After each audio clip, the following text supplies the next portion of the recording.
बात उस समय की है जब महाभारत का युद्ध चल रहा था। भीष्म पितामह अर्जुन के बाणों से घायल होकर बाणों से ही बनी हुई एक सैया पर पड़े हुए थे। कौरव और पांडव दल के लोग प्रतिदिन उनसे मिलने के लिए जाया करते थे।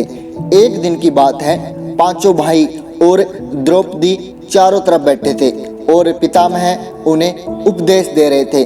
सभी श्रद्धापूर्वक उनके उपदेशों को सुन रहे थे कि अचानक द्रौपदी खिलखिलाकर हंस पड़ी।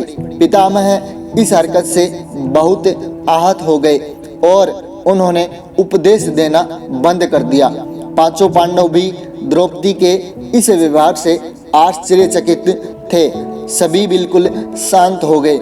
कुछ समय के बाद पितामह बोले, पुत्री, तुम एक संभ्रांत कुल की बहू हो, क्या मैं तुम्हारी इस हंसी का कारण जान सकता हूँ? द्रौपदी बोली, पितामह, आज आप हमें अन्याय के विरुद्ध लड़ने का उपदेश दे रहे हैं, लेकिन जब भरी सभा में मुझे निर्वस्त्र करने की कुचेष्टा की जा रही थी, तब कहाँ चला गया था आपका ये उपदेश?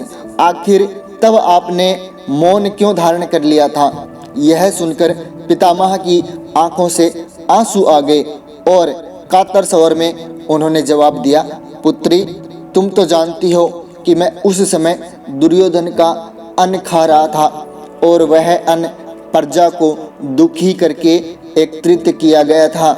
ऐसे अन्न को भोगने से मेरे संस्कार भी क्षीण पड़ गए थे।